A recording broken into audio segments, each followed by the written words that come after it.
নমস্কার, বাংলা বাজারে সবাইকে স্বাগত। আমি অনিকেত চট্টোপাধ্যায়। শুরু করছি আমাদের অনুষ্ঠান মতামত। আজকের শীর্ষক হাসিনা, আদানি, মোদিজির কিসসা।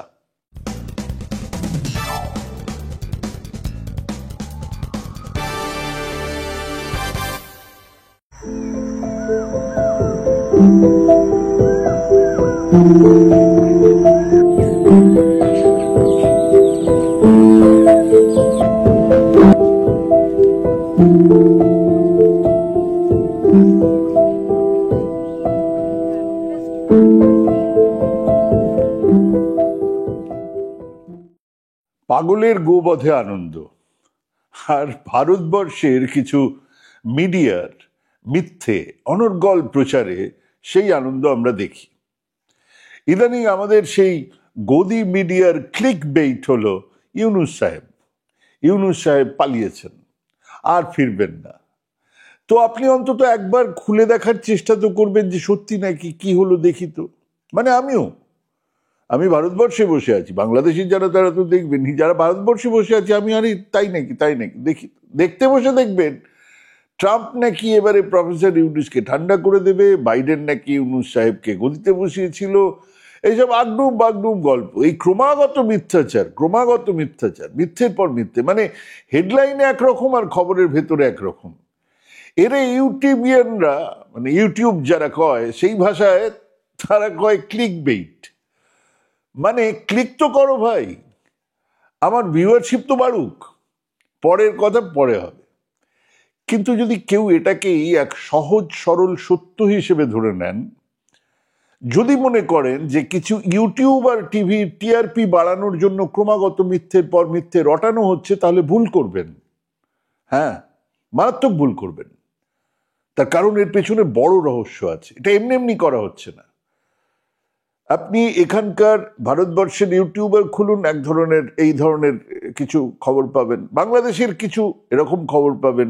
আমাদের এখানে টিভিতে মেইন স্ট্রিম মিডিয়া, বড় বড় গদি মিডিয়া যাদেরকে আমরা বলি, তারা ক্রমাগত এই ধরনের খবর দিয়ে যাচ্ছেন, প্রতিদিন এই খবর দিয়ে যাচ্ছেন। এমনি এমনি না, এর পেছনে দুটো বিশেষ কারণ আছে। তার প্রথমটা আমরা এর আগে একবার বিশদে আলোচনা করেছিলাম যে বিজেপি আইটি সেলের নেতৃত্বে কিছু গদি মিডিয়া, কিছু ইউটিউবার রোজ প্রতিদিন মিথ্যে ছড়াচ্ছে। তার প্রথম কারণটা হলো আমাদের দেশের সংখ্যালঘুদের বিরুদ্ধে সংখ্যাগুরু মানুষদের তাতিয়ে দেওয়ার জন্য। ওই দেখো, ওখানে এই সংখ্যাগুরু মুসলমানরা সংখ্যালঘু হিন্দুদের উপর অত্যাচার চালাচ্ছে, অতএব হে ভারতের সংখ্যাগুরু হিন্দু সম্প্রদায়, তোমরা গর্জন করো, তোমরা ঐক্যবদ্ধ হও। এই কথাই শুভেন্দু অধিকারী থেকে অমিত শাহ, আরএসএস, বিজেপি, তাদের দালাল মিডিয়া, তাদের টাকায় পুষ্ট সাংবাদিকদের দল, তাদের টাকায় খেতে পায় এমন ইউটিউবাররা ক্রমাগত বলেই চলেছে। কিন্তু এরও পেছনে আর এক বিরাট কারণ লুকিয়ে রয়েছে, সেটা বলার জন্য আজ আসা। বা এমন ভাবেও বলা যায় যে কিছু তথ্য লুকিয়ে রাখার জন্য, মানুষের নজরে যাতে না পড়ে, তার জন্য এক তীব্র হিন্দু মুসলমান প্রচার চালিয়ে যাওয়াটা খুব দরকারি তাদের কাছে। অর্থাৎ এক ধরনের উত্তেজনায় আঁচ পোয়াতে সেই সব কথা নিয়ে মানুষ ভাবুক। বাংলাদেশের মানুষ ভারত বিদ্বেষী হয়ে উঠুক, ভারতের মানুষ বাংলাদেশি বিদ্বেষী হয়ে উঠুক, ভেতরে গোপন কথাগুলো লুকিয়ে থাক। এটা এক ধরনের চাহিদা, এটা এক ধরনের প্ল্যান। আর সেই গোপন কথাগুলো যা শেখ হাসিনার সময়ে বাংলাদেশে হয়েছে সেটাই বলবো। এমন নয় যে এই ঘটনা কেবল বাংলাদেশেই হয়েছে, একই ঘটনা শ্রীলঙ্কাতেও হয়েছে, একই ঘটনা ঘটানোর চেষ্টা হয়েছে নেপালে, ভুটানে, তা নিয়ে বিতর্কও চলছে। আদত কথাটা হলো, ঠিক এই সময় আমাদের দেশের বিদেশ নীতির একমাত্র লক্ষ্য হলো আদানি আম্বানির পুঁজি কিভাবে কতখানি বাড়ানো যায়, কতখানি সুরক্ষিত রাখা যায়, কতখানি বৃদ্ধি করা যায়, বৃদ্ধি হয় তাদের সম্পদে, তাদের আয়ে, তাদের লাভে, তাদেরকে কিভাবে বিভিন্ন বরাত পাইয়ে দেওয়া যায়, কোথায় কোথায়। প্রধানমন্ত্রী অস্ট্রেলিয়ায় গেলেন, আদানি পেছনে সেখানকার কয়লা খনি থেকে কয়লা উত্তোলনের বরাত পেলেন। শ্রীলঙ্কায় গেলেন, সেখানে বন্দরের বরাত পেলেন। আমাদের মোদিজি ফ্রান্সে গেলেন, রাফালের বরাত পেলেন আম্বানিরা। আমাদের প্রধানমন্ত্রী ব্রাজিলে গেলেন, নন কনভেনশনাল এনার্জির বরাত পেল আদানি। এগুলো কি কাকতলীয়? এমনি এমনি, মানে উনি যাচ্ছেন তারপরেই ইনি পাচ্ছেন, এটা কাকতলীয়, প্রত্যেকবারে কাকতলীয়, প্রত্যেকবারে উনি যাচ্ছেন আর এটা পাচ্ছেন, তার সঙ্গে কোনো সম্পর্ক নেই, হতেই পারে না। যে আদানি সাম্রাজ্য 4 আনা ছিল 2014 আগে, সেই আদানি সাম্রাজ্য এখন 100 গুণ বেড়েছে। এই বৃদ্ধি কি এমনি এমনি? আমরা তো দেখেই ছিলাম এই নরেন্দ্র ভাই দামোদর দাস মোদীকে আদানির ব্যক্তিগত প্লেনে চেপে নির্বাচনী প্রচারে আসতে, উনি প্রতিদিন আহমেদাবাদ থেকে উঠতেন, বিভিন্ন শহরে যেতেন, আবার ফিরে যেতেন সেই শহরে, আবার আহমেদাবাদে ফিরে যেতেন, রাত আহমেদাবাদে কাটছে। এই মোদিজিকেই আমরা দেখেছিলাম আমরা নির্বাচন জেতার পরে আদানির প্লেনে চেপেই দিল্লিতে আসতে। তিনি এখন তার প্রতিদান দিচ্ছেন কেবল না, এ কেবল দেওয়া নয়, দেওয়া নেওয়ার সম্পর্ক, লেনদেন। মোদী সরকার ওনাকে ওনার সম্পদ বাড়াতে সাহায্য করবেন, বদলে এই ক্রনি ক্যাপিটালিস্টরা, এই অসৎ পুঁজিপতিরা ওনাকে রাষ্ট্র ক্ষমতায় রেখে দেওয়ার জন্য যা যা করা দরকার তাই করবে। এই দুজনে মিলে, এই আদানি আম্বানি মিলে দেশের কিছু না হলে অন্তত 70% মিডিয়া তারা কবজা করে নিয়েছে।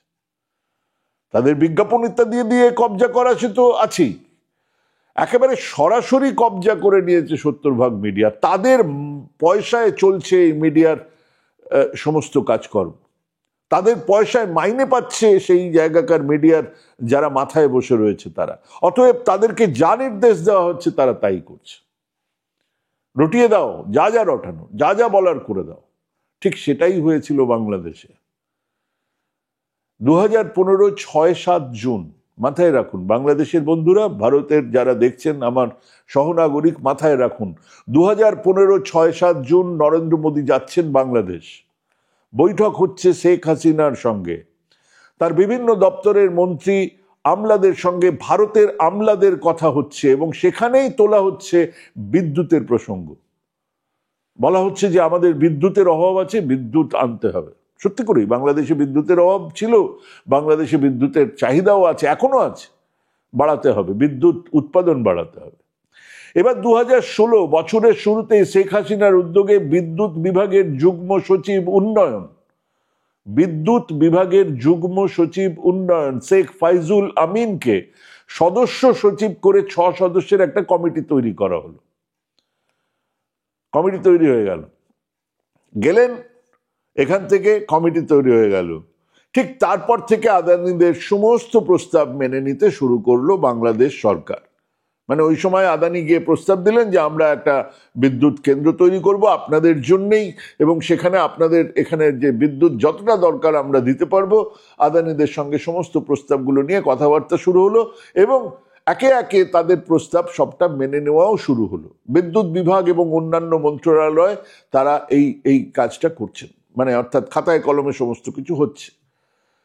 2017 কত তাড়াতাড়ি একটা বিদ্যুৎ কেন্দ্র, চটপটের ব্যাপার না, খুব ঝট করে বললাম ফট করে বিদ্যুৎ কেন্দ্র হয়ে গেল তা তো না। 2017 সালের 5 নভেম্বর সেই চুক্তিপত্র সই হয়ে গেল। কতটা অসম্মানজনক ছিল সেই চুক্তি, কতটা দুর্নীতি ছিল সেই চুক্তির মধ্যে, কতটা জনস্বার্থ বিরোধী ছিল সেই চুক্তি, বলছি। একটা ছোট্ট বিজ্ঞাপন বিরতির পরে বলছি।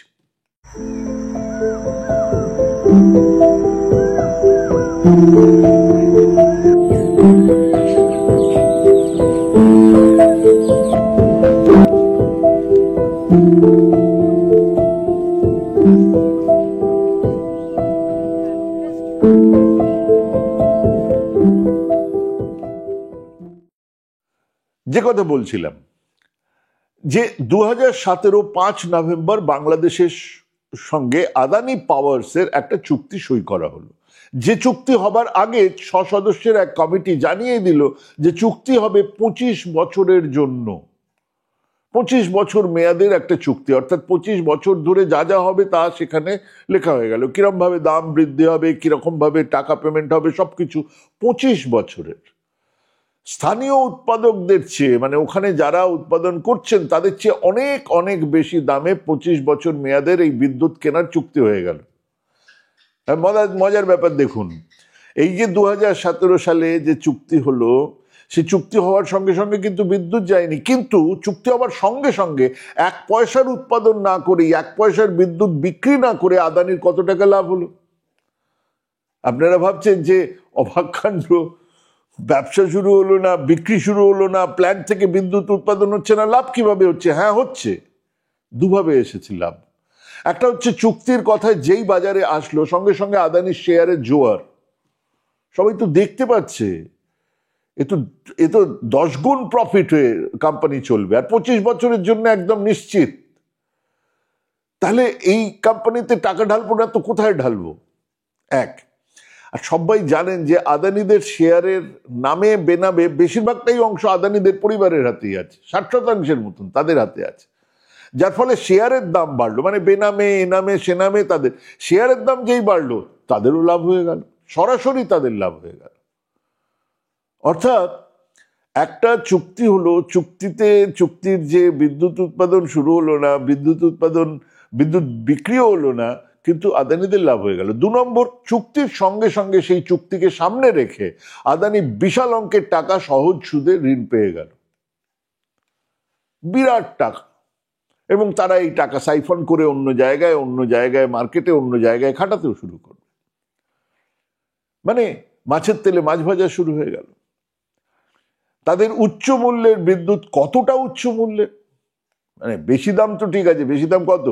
মানে ধরুন আমার পাশে একটা জায়গা আছে, যে জায়গা থেকে আমাকে বিদ্যুৎ দিতে পারছে, কিন্তু তাদের বিদ্যুৎ এইটুকু, একটা একটা একটা বিদ্যুৎ যে আমার এতটা দরকার এতটা দিতে পারছে না, সামান্য বিদ্যুৎ, তাদের দাম একরকম হতে পারে। এর বিদ্যুৎ অনেকটা দেবে, যতটা দরকার ততটা দেবে, তাহলে এর বিদ্যুতের দাম খানিক বেশি হলেও ঠিক আছে, এর কাছ থেকে নিতেই হবে, কি করা যাবে? তাহলে কতটা উচ্চ মূল্যের? 188% বেশি দামের, মানে 1 টাকা যদি তাদের দাম হয়, 188 টাকা নেবে আদানিরা। হ্যাঁ ঠিকই শুনছেন, আওয়ামী লীগের সরকারি বদান্যতায় এই আদানি গোষ্ঠীর বিদ্যুতের দাম 188% বেশি হারে ধার্য করা হলো। আর সেই হিসেবে বিদ্যুৎ উৎপাদনে ক্যাপাসিটি চার্জ খাতে 2.5 লক্ষ কোটি টাকা, কয়লা অন্যান্য কাঁচামালের যোগানে 1.5 লক্ষ কোটি টাকা, মোট 4 লক্ষ কোটি টাকার মুনাফা তৈরি করলো আদানি সাম্রাজ্য। লুটমার চলছে। একধারে বাংলাদেশের সাধারণ মানুষকে দিতে হবে অনেক বেশি টাকা, অন্যধারে বাংলাদেশের রাষ্ট্রীয় কোষাগার থেকে বেরিয়ে গেছে কোটি কোটি টাকা। একে লুট বললে কম বলা হবে, ডাকাতি হচ্ছে। আসলে সেই সময় গদিতে বসে থাকা শেখ হাসিনা আর আদানি ছাড়া এই চুক্তিতে আর কারোর কোনো লাভ হয়। সে টাকা চলে গেছে বিদেশে, সে টাকার খানিক অংশ গেছে আমলা আর মন্ত্রীদের পকেটে, সামান্য অংশ। অবশ্যই সেই টাকার এক বিরাট অংশ নিশ্চিতভাবে গেছে বিজেপির তহবিলে, সোজা পথে বা ঘুরপথে। তাই এদেশে আদানির বিরুদ্ধে কোনো তদন্ত হয় না, তদন্ত শুরু হলে শেষ হয় না। আর সেই সময়ে বাংলাদেশে তদন্ত হবার কোনো জায়গাই ছিল না, গণতান্ত্রিক কোনো সরকারই ছিল না। ওই চুক্তি বার করুন, ছত্রে ছত্রে দেশকে বিক্রি করেছে হাসিনা সরকার, দেশের মানুষের স্বার্থ জলাঞ্জলি দিয়েছে হাসিনা সরকার। মজার ব্যাপার হলো, বাংলাদেশের সেই বিদ্যুৎ উৎপাদন কেন্দ্র কিন্তু বাংলাদেশে হলো না। বাংলাদেশের জন্য ডেডিকেটেড বিদ্যুৎ উৎপাদন কেন্দ্র বাংলাদেশে হলো না, কোথায় হলো? ঝাড়খণ্ডের গোড্ডায়। ভারতবর্ষে ঝাড়খণ্ড রাজ্য, সেখানে গোড্ডায়। কেন হলো? সেখানে প্রচুর কয়লা পাওয়া যায়, সেই জন্য সেই কয়লা দিয়ে হবে না। কয়লা আসছে অস্ট্রেলিয়া থেকে, অ্যাটলিস্ট খাতায় কলমে দেখানো হচ্ছে কয়লা আসছে অস্ট্রেলিয়া থেকে। তাহলে ঝাড়খণ্ডের গোড্ডায় হলো কেন, বাংলাদেশে কেন হলো না? উত্তর নেই। তার উপরে বাংলাদেশ সরকারে স্বাভাবিকভাবেই কোনো নিয়ন্ত্রণ নেই। মানে প্ল্যান্ট তো হচ্ছে গোড্ডায়, ঝাড়খণ্ডে, সেখানে বাংলাদেশ সরকার কিভাবে কি নিয়ন্ত্রণ করবে? একটা লোক রাখারও জায়গা নেই যে আচ্ছা ঠিক আছে কত কয়লা আসছে কি আছে, কারণ ওনাদেরকে তো দাম দিতে হবে। তদারকি করার কোনো শর্ত চুক্তির মধ্যেই নেই। আর যদি চাকরি বাকরির কথা বলেন, একটা থার্মাল প্ল্যান্ট মানে প্রচুর লোকের চাকরি, স্কিল্ড লোকের, আনস্কিল্ড লোকেরও বিরাট লোকের চাকরি। সেটাও হবে ওই ঝাড়খণ্ড বা ভারতবর্ষের, বাংলাদেশের কোনো স্বার্থ সেখানে নেই। মজার ব্যাপার হচ্ছে যে ঝাড়খণ্ডেও সেখান থেকে ওই যে পাহাড় কেটে জায়গা পরিষ্কার করে একটা থার্মাল পাওয়ার বসানো, তার বিরুদ্ধে ওখানে আন্দোলন শুরু হয়েছিল। সমস্ত আন্দোলনকে শেষ করে দিয়ে সেখানে শেষ পর্যন্ত ওই গোড্ডায় থার্মাল পাওয়ার হয়েছে। এবং সেখানেও যেটুকু বাধা আসছিল সেই বাধা দূর করার জন্য ঝাড়খণ্ডে যখন নির্বাচন হচ্ছে তখন বিজেপির প্রচার ছিল যে বাংলাদেশিরা এসে দখল করে নিচ্ছে ঝাড়খণ্ডে আদিবাসীদের জমি জায়গা। ভাবুন, বাংলাদেশের সঙ্গে চুক্তি হচ্ছে, বাংলাদেশের টাকা নিয়ে সেখানে একটা থার্মাল প্ল্যান্ট হচ্ছে, বাংলাদেশকে ডেডিকেটেড ভাবে বিদ্যুৎ যাবে বলে থার্মাল প্ল্যান্ট হচ্ছে আদানির সঙ্গে। সেই চুক্তি কিভাবে হচ্ছে আমরা বুঝতেই পারছি যে প্রধানমন্ত্রী সেখানে সরাসরি হস্তক্ষেপ আছে দুদেশের। অথচ যখন এখানে নির্বাচন হচ্ছে তখন এখানে নির্বাচনে বলা হচ্ছে যে বাংলাদেশিরা এসে নাকি আদিবাসীদের জমি কেড়ে নেওয়া হচ্ছে। 1927-28 সাল থেকে যারা বাংলাদেশে, যারা ঝাড়খণ্ডে আছে, এমন এক পরিবারকে উচ্ছেদ করা হচ্ছে, তাদের টাইটেল মুসলমান, তারা মুসলমান বলে, যে এরা নাকি বাংলাদেশি। তারা বাংলাই জানে না, তারা ওখানকার মানভূমের বাসিন্দা, তারা বাংলাই জানে না, তাদেরকে বলা হচ্ছে বাংলাদেশি মুসলমান। অথচ তার আর্থিক দায়ভার কার? এই যে গোটা প্ল্যান, তার আর্থিক দায়ভারটা কার? বাংলাদেশ সরকারের, বাংলাদেশের মানুষের। এই দায়মুক্তি আইনের আওতায় গত 15 বছর ধরে এমন 91টা বিদ্যুৎ কেন্দ্রের চুক্তি ছিল দেশ বিরোধী। 91টা বিদ্যুৎ কেন্দ্রের চুক্তি। এমনও নয় যে এসব চুক্তির ফলে ভারতের বিরাট লাভ হয়েছে। লাভ যদি হয়ে থাকে তাহলে তা হয়েছে আদানির, তাহলে সরকারে থাকা বিজেপি দলের। এই চুক্তি অনুযায়ী এই গোড্ডাতে উৎপাদিত বিদ্যুতের অন্তত 34% নিতেই হবে বাংলাদেশকে। মানে যদি 34% বলেন যে না আমি নেব না, তাহলে কাঁচামালের পরিবহন সমস্ত কিছু তাদেরকে দিতে হবে। 34% কেন নেবেন না? আচ্ছা 34% এরম হতে পারে যে শীতকালে ডিমান্ড কমে গেল। আবার উল্টো দিকে যদি না নেয় তাহলে সেই বাবদ যে খরচ হয়েছে আদানিকে দিতে বাধ্য থাকবে বাংলাদেশ, এটা চুক্তির মধ্যে আছে। শুধু কাঁচামালের দাম নয়, পরিবহনের খরচও দিতে হবে বাংলাদেশকে। ওদিকে আপনারা জানেন, বাংলাদেশের যারা, তারা জানেন পটুয়াখালীর পায়রাতে রাষ্ট্রায়ত্ত বিদ্যুৎ সংস্থা আছে, একই পরিমাণের বিদ্যুতের জন্য 6,000 কোটি টাকা কম পাবে, এরা 6,000 কোটি টাকা বেশি। এই হিসেব বলছে চুক্তি অনুযায়ী কয়লার দাম বৃদ্ধি ইত্যাদি খাতে আদানি কামিয়ে নেবে 1.5 থেকে 2 লক্ষ কোটি টাকা ওই 25 বছরের চুক্তিতে। এমনি কিচ্ছু না, তার জন্য কোনো ইনভেস্টমেন্ট নেই, কিচ্ছু না। 25 বছর গেলে ওই 25 বছরের মধ্যে 1.5 থেকে 2 লক্ষ কোটি টাকা তারা কামিয়ে নেবে। এদিকে ওই চুক্তিতেই বলা আছে যে আদানি চাইলে কিন্তু আরো বেশি দামে অন্য কাউকে বিদ্যুৎ বিক্রি করতে পারে। মানে গরমে ভারতবর্ষে বিদ্যুতের ঘাটতি থাকে, কাজেই সেই সময় ভারতে সেই বিদ্যুৎ তারা বেশি দামে বিক্রি করবে। আর সেসব দাম ঠিক করার জন্য তো বিজেপির সরকার আছে, লোকজন আছে, আমরা তো দেখতেই পাচ্ছি। মানে পুরোটা আদানিকে পাইয়ে দেবার চুক্তি, সবটা এখন সামনে। কেবল জানা নেই যে এর বিনিময়ে শেখ হাসিনা, তার মন্ত্রিসভার অন্যান্য সদস্য, জড়িত আমলারা কত টাকা পেয়েছেন, সেই টাকা কোথায় আছে। দাভোসে গিয়ে প্রফেসর ইউনূস বলেছেন লক্ষ লক্ষ কোটি টাকা চলে গেছে দেশের বাইরে। কত টাকা তার পুরো হদিশ পাওয়া যাচ্ছে না, তার হিসেব করে উঠতে পারছেন না তারা। একবার হিসেব করার চেষ্টা হয়েছিল কিন্তু সেই হিসেব মিলছে না। কিন্তু দেশে বিভিন্নভাবে অশান্তি তৈরি করার চেষ্টা শুরু হয়ে গেছে। অর্থাৎ যত এইগুলো বেরোচ্ছে তত অশান্তি তৈরি করার একটা চেষ্টা শুরু হয়ে গেছে। ইসকনের এক মহারাজকে কেন্দ্র করে মানবাধিকারের প্রশ্ন উঠছে, তাকে জেলে পুরে রাখার বিরুদ্ধে সংখ্যালঘু অত্যাচার চলছে বলে আন্তর্জাতিক প্রচার চলছে। আমেরিকার পররাষ্ট্র বিভাগের কর্তারা নাকি সতর্কবার্তা শুনিয়েছেন। আর ঠিক সেই সময় আমরা দেখলাম ইসকনের মহারাজের সামনে হাত জোড় করে আদানিকে। দেখুন, ভারতে ইসকনের সর্বময় কর্তার সঙ্গে তার প্রায় 8 ঘন্টার বৈঠক এবং মহাকুম্ভ মেলাতে আদানি আর ইসকনের মিলিত স্বেচ্ছাসেবক বাহিনী গঠন, এটাও কি কাকতলীয়? ওধারে ইসকনের মহারাজ ইসকন হিন্দু নিয়ে গন্ডগোল করছে, বাংলাদেশে গন্ডগোল চলছে, বিরাট গন্ডগোল, সেখানে নাকি সংখ্যালঘুরা আক্রান্ত। আর এখানে সেই ইসকনের মহারাজদের সঙ্গে নিয়ে, ইসকনকে সঙ্গে নিয়ে এই প্রথম, এর আগে কোনোদিন আদানি ইসকনের সঙ্গে কোনো কাজ করেছেন এমন কোনো খবর নেই। এই প্রথম কুম্ভ মেলায় তারা একসঙ্গে স্বেচ্ছাসেবী বাহিনী তৈরি করেছেন এবং মানুষের কাছে প্রচুর জিনিসপত্র দিচ্ছেন, খাবার দাবার দিচ্ছেন, প্যান্ডেলের বন্দোবস্ত করেছেন, থাকার বন্দোবস্ত করেছেন, রাস্তা করছেন, এসব করেছেন। বিশ্বাস হচ্ছে না? দেখে নিন।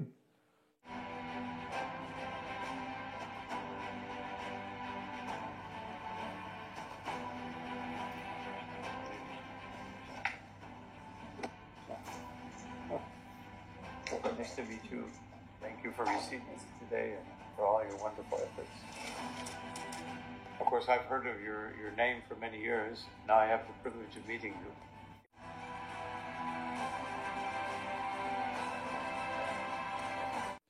আসলে সংখ্যালঘুদের উপরে অত্যাচার ইস্যু নয়, ইস্যু আগের সেই লুটতরাজ যে সরকার, সেই সরকারকে ফিরিয়ে আনা, সেটাই আসল চাহিদা।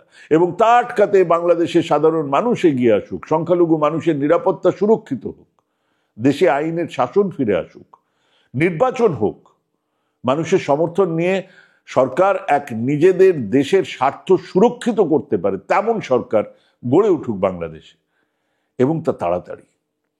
সময় বড্ড কম। ভাবুন, ভাবতে থাকুন, ভাবা প্র্যাকটিস করুন। ভালো থাকবেন, সুস্থ থাকবেন। আজ এখানেই শেষ করছি। নমস্কার।